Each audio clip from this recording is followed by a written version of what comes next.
So good to see all of you here tonight. So I won't deny that after Bianca asked me to do a talk here a little while ago, I had to do a quick Google search. What is data science? To learn a bit more about what's included in the field. And naturally, I had to conclude that I am no data scientist. But I do work with data on a daily basis, be it creating data, presenting data, structuring data, and working with users. So I think I might be showing some interesting things about the things I do in my job. So yeah, let's get started. I'll try to share my presentation. Here we go. Yes, there it is. So I'll tell you a bit more about myself. I'll keep it short, I promise. I'll tell you about the business case, some of the data we're working with, and some of the processes and tools I do in the job. And of course, I'll give a little demo of the application we actually built, and there'll be some room for question and discussion. So about me, I'm 28 years old. I live in Utrecht. I like to do running and golf, both proven to be great hobbies during the pandemic. And aside from that, I also like cars and motorbikes. So a lot of hobbies that are great to do when the weather's good. So great period right now. About my education, I studied in Groningen. I did industrial engineering and management, both my bachelor's and master's, which I finished some 5 years ago now. And after that, I started working as a consultant, actually a process consultant at First Consulting at Alliander, one of the grid operators. And I worked there for about 9 months. And then I discovered that colleagues of mine were actually building very cool applications that could do a whole lot more than your, let's say, Excel tools that you would see in any business. So I decided that's something I wanna try out, and I made a switch to First Technology, basically branch within First Consulting. I became an IT consultant and actually a low-code specialist. Low-code meaning type of software development, which is more business-oriented. I don't do a lot of coding myself. It's more visual approach using a lot of standard building blocks and such. And then you can add a lot of cool functionality when you really get into the JavaScript and such. But I'll get back to that in a bit. So about the business case. NS, Nederlandse Spoorwegen, largest rail operator in the Netherlands. Pre-corona, they hosted about 1 million travels each day.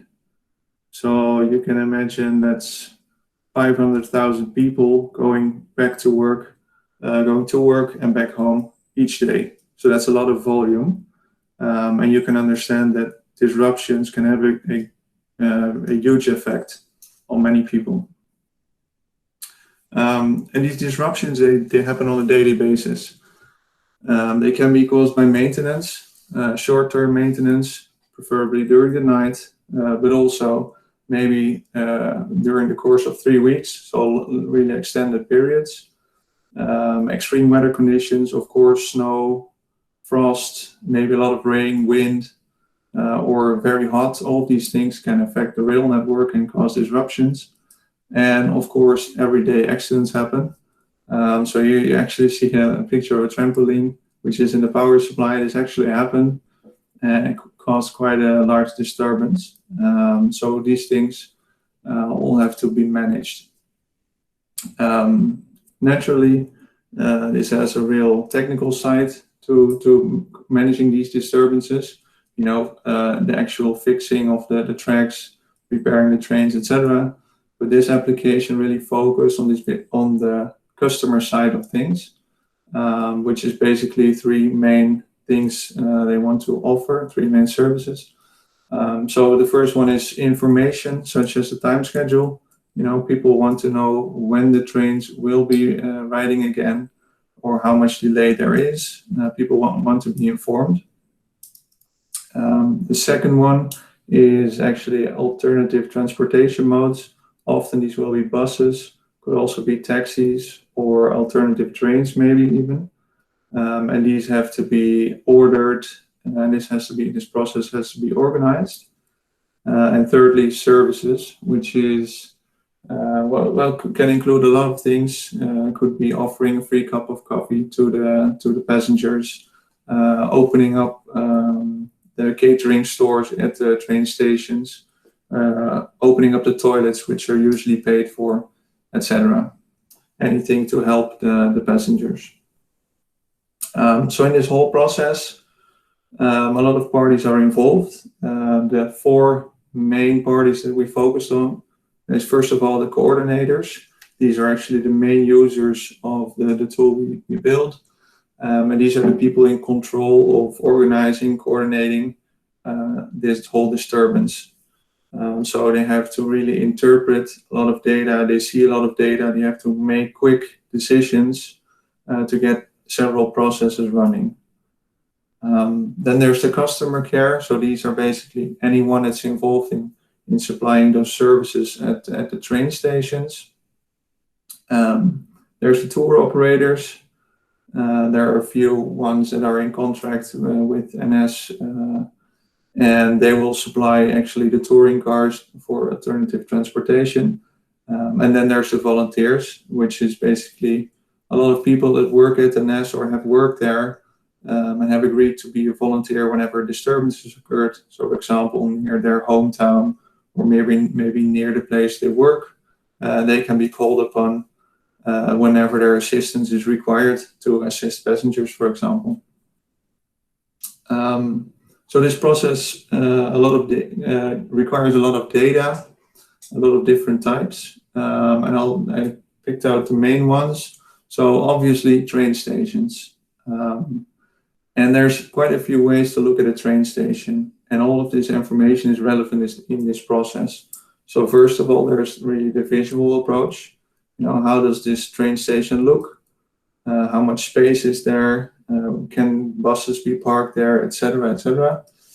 There's like real detailed information. What's the name? What are the primary keys in this? What is the capacity? What are the connections, etc. And of course, a geographical view on these train stations. So where are they located between each other? Which connections are there? So different views of a train station and all relevant to this process. Then another main component is the routes and the schedule. So again, different views on this. You can take a real contextual view. Being a passenger, we want to go from A to B, and you want to know, okay, when does my train leave? How long will it take? What are my options? There's an overview, which is actually the left picture, and this picture shows all the regular trains that are riding on a daily basis, and each of the stops they make. So which intercities are they? Which train series is what this is called. And then a more technical view on this information again. Actually, here you see part of a GeoJSON, which we're using which includes coordinates to really plot data on a map. And then, of course, information in the communication. Like I said, these people have to do a lot of coordination. They receive emails, telephones, text messages, and they also have to send out information throughout these channels. So we also really had to take this into account to make this as easy and manageable as possible for them. So that's about the scope of data that we used, and about the process and tools. This is a typical process we have when building an application. We often start with what we call a design sprint, which is a 1 or maybe a 2 week event in which we're really trying to gather as much information as possible regarding requirements, wishes, to really get an understanding of the process. So one of the main takeaways here is that we need an overview of a lot of data, that we need easy access, that we need to be able to make quick decisions, and to make this process very intuitive. So this was our first 2 weeks, and then we got started with building an MVP, so a minimal viable product that we could use to replace the existing tool they had. It took about 9 months, and during which we worked in cycles of our sprints of 2 weeks, and every 2 weeks we would deliver a new product increment, which is actually could potentially be released, or a finished piece of work which is created, tested, and validated.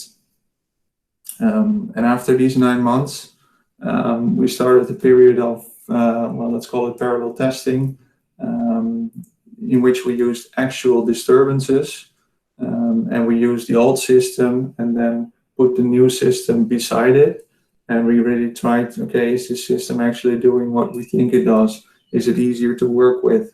Does it speed up the process? Do users understand what they need to do? Really to do a check if we can replace the old system altogether. And fortunately, the answer was yes. So in this whole process, I have 3 main tools. So even when my job title may say developer, I spend a lot of time at whiteboards, understanding my customer, drawing schemes, drawing pictures, arrows. Well, I think you know how this can look, and really to get to know what we need to build before we start building. Then, of course, Mendix platform. I already explained it a bit, and it allows you to really quickly build in small cycles, so you can get quick feedback from the users if what you're building is actually going in the right direction, so it can very easily be validated against, let's say, these whiteboard sketches. And a third component, which was also really important for this application, is extensions we can make, for example, using JavaScript. So you will see in a bit that we built actually a complete Google Maps integration using JavaScript to add on the functionalities that the default platform offers. So yeah, I can show you a short demo. Unfortunately, I don't have access to the code anymore because I already left the program, but I do have a recorded demo of an earlier session. So I'll just show you that, and I'll narrate this. There's also a guy that's narrating the story, but I'll turn off the sound, and I hope it's not too distracting for you guys. So I'll just talk you through what's happening. So I need to share a different screen. Hopefully this works.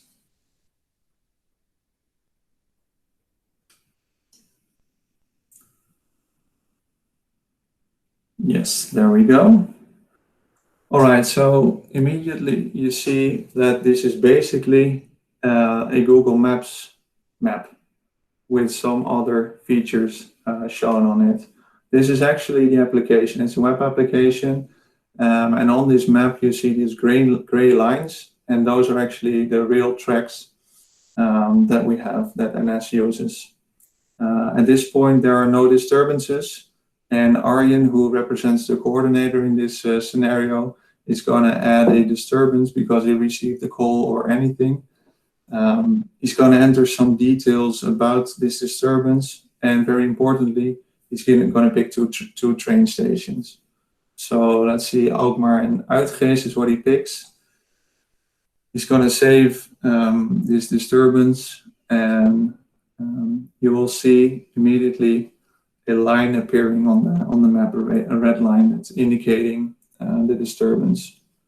Also, a pop-up is shown now. This is immediately regarding communication that shows a template message. So these templates are all created upfront based on the scenario that's happening. And the template has certain variables, certain parameters, and such as what time it is, what stations are involved, and a lot of other things. So in many cases, he won't even have to adjust the message because we're really standardizing this communication. But of course, he can make changes if he wants to. Also, he can see which function groups are receiving this message. So the blue dot indicates that the CV, which is actually a certain type of coordinator at the train station, is going to receive the message. And the system automatically sends it to the people at the right stations based on where the disturbance is actually happening. So the map has automatically zoomed in to, so you can easily verify that this is the right disturbance, this is where things are happening. And what he's going to do now is he's going to pick which train series actually can't ride anymore.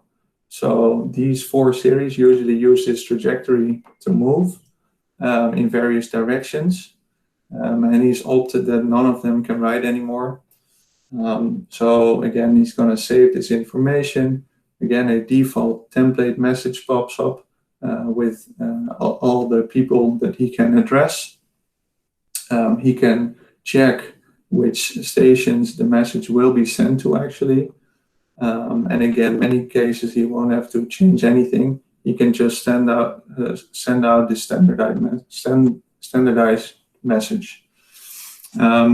So also on the map, you see that the blue lines have appeared. And those are actually the train series that he just said are not riding anymore. So these are the completed trajectories that might be affected by this disturbance, because this disturbance can reach throughout the whole country if many train series cannot operate anymore.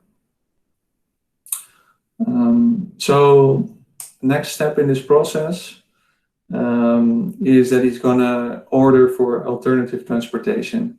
He's going to pick a period of the day, and based on this information and based on default schemes for these bus routes, it will tell him automatically, based on passenger numbers, it will tell him how many buses are usually needed to offer transportation to the passengers. So again, he can change the data, he can change how many buses are required, but most of the time everything's pre-filled for him based on this exact scenario in which he's operating. So he's going to order these buses. So 10 buses for the first route, and I believe also 10 for the second route. And now you will get a visual confirmation that those buses have been ordered. You will see that 0 are available already, 10 have been ordered, and you will see this light blue dot, which is going to tell him immediately, okay, something has been started here, but it is not being completed. So we use the colors a lot in the application to create identical user patterns all the time. So now actually my colleague Peter comes into play, and he plays the role of the bus coordinator. He sees basically the same screen, and he just received a visual pop-up in the top right of his screen, and also an audio cue, so that he can respond as soon as possible. So he clicks on this message, and immediately the details of this disturbance are opened. He can see exactly what has been ordered from him, how many buses he needs to deliver, and he can choose how many he has available right now. And he can also add on which stations they will be available and at what time. So for now, he's just going to say, okay, so 5 out of 10 for this bus route are available at this point in time. And he's going to confirm this to Arjen again, who also receives a visual and audio cue of this delivery, let's say. So back to Peter for the second bus route. He's going to say, okay, 10 out of 10 are available immediately, and he's going to confirm this order. So one of the routes is 5 out of 10, the other is completely fulfilled.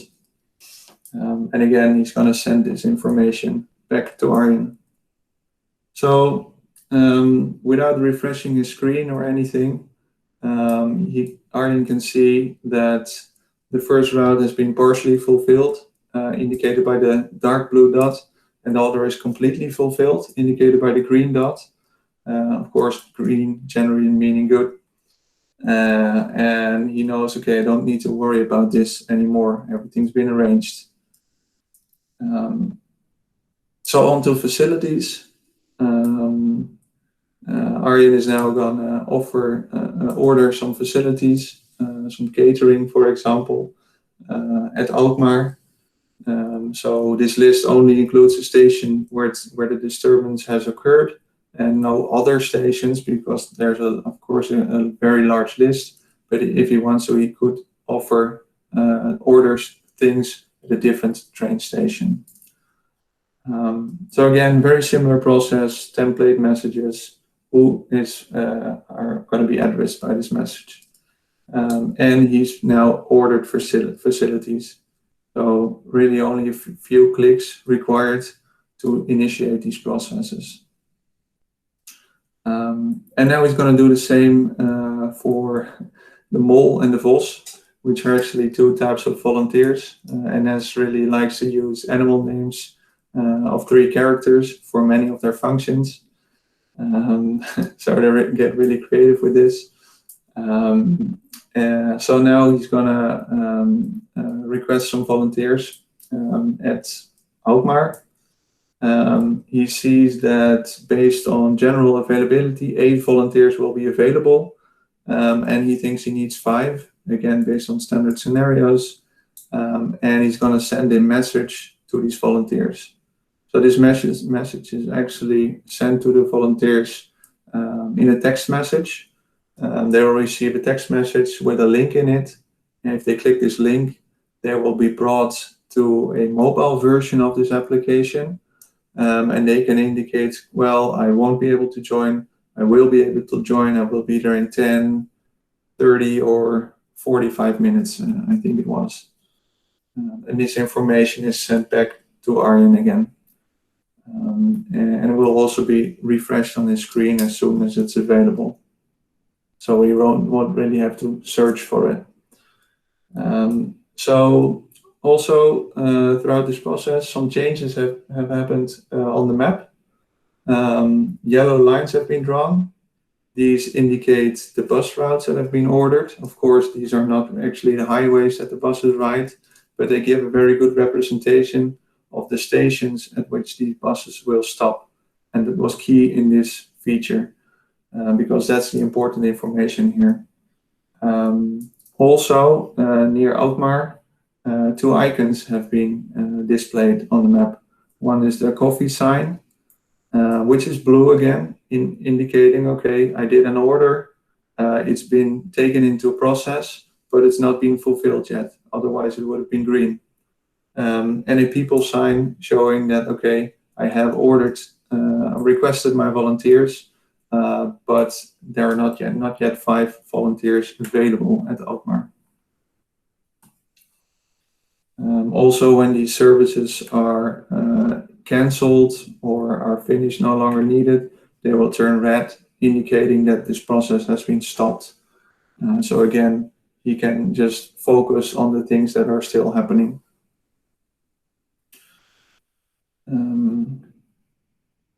So yeah, I think this is most of the important things I can show you here.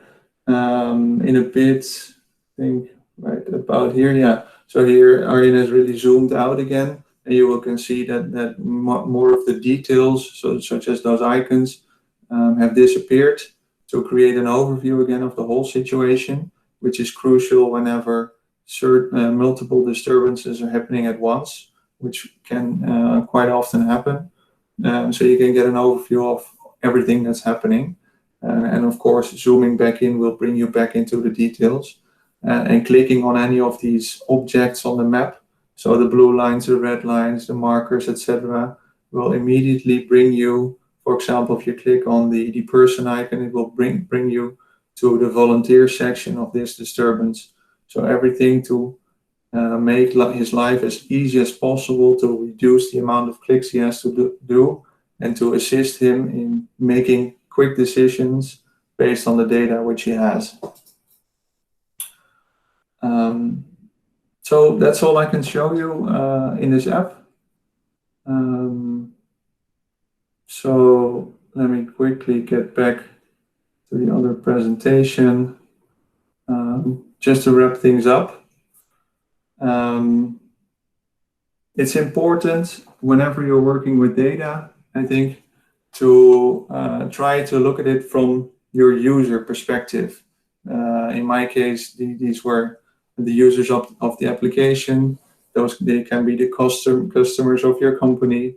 Anyone that's going to use your data. Try to think from their perspective, and if what you're doing, what you're showing is understandable for them and it's really going to help them. I think this business case also really shows the power of visualization, because a lot of this data is very factual. A lot of numbers, a lot of calculations are involved, a lot of processes to be followed. And we try to make this as easy as possible using the same repetitive user patterns, colors, indicators, and a visual representation. So this really makes the process easy and keeps focus on the things that are important. And then maybe a bit cheesy, but less can really be more in this case, because there's so much more data that's really behind the scenes going on here, but we chose not to show it because it just will take away the focus from the decisions that these coordinators have to make. So yeah, that's all. Thank you for listening. And I'm curious if there are any questions or remarks. Yeah, thanks for your talk. It's really interesting again. Yeah, there are 3 questions in the chat, and I guess it's best if we first ask the question which has the most upvotes, and this one is from Lawrence. Yeah, sure. Thank you, Kelvin, for the talk. It was really cool to see, actually. I was personally pretty impressed by the timeline, because 10 months seems pretty aggressive to deliver something like this and integrate with, I don't know how many random systems the NS has laying around where all this information is actually stored. Mm-hmm. I was wondering, and get the UX right, stuff like that. I was wondering what were the biggest challenges from a development point of view in delivering this one. Yeah.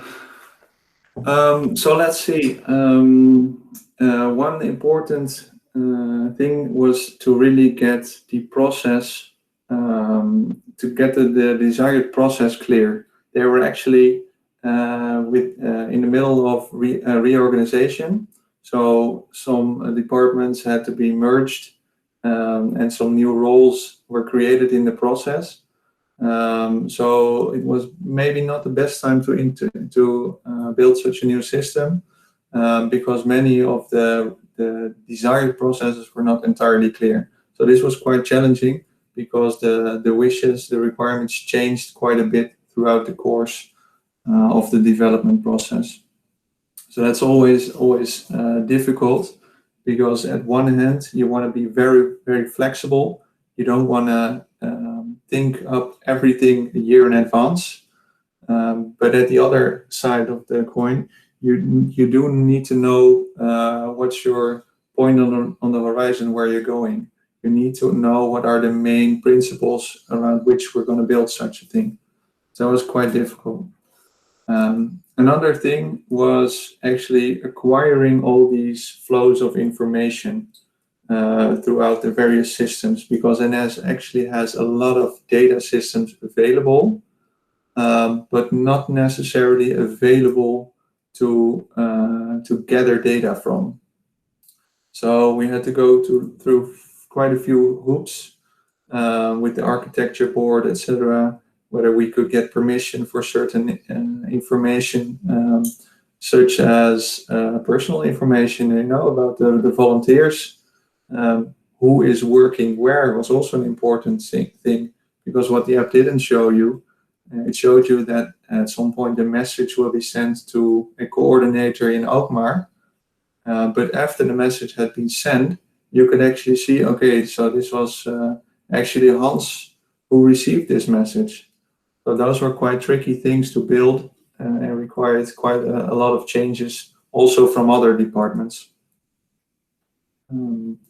So, and of course the UX, because UX and design is something that is very subjective, and you need to do a lot of feedback with users to determine what works best, because everyone has a different opinion on those things. Cool. Thank you very much. Okay, let's move on to the next question. And this one is from Abhijit again. Yeah, hi Kelvin, thanks again for the talk. It was interesting. To be honest, this is the first time I heard of Mendix. I always thought of low code only as a theoretical concept. So I'm even happier now that I joined it. Now I know something like this exists. If I find some time, maybe I'll mess around with it. My question was, the application that you demoed, I was just watching how it worked, and I could see a lot of downstream applications for the data that you're using in that application, or some of the decisions that are taken. So I just wanted to know if there were any such, if you know of any such things on the roadmap, for example, quantifying financial impact, if you have enough record of these interruptions, you can actually do some preventive maintenance through some kind of prediction algorithms and such. So I wanted to ask you if you knew of such things, and I wanted to know if you found Mendix as a platform capable of stretching to let's say do that as well, or did you just at that point decide to just push out data extracts and let another system handle it? Yeah. Okay, good question. So I'll answer the last part first.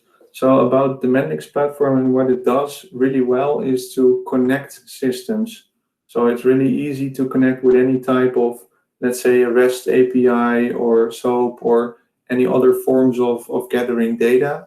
And also, it's also really good at publishing data in various formats.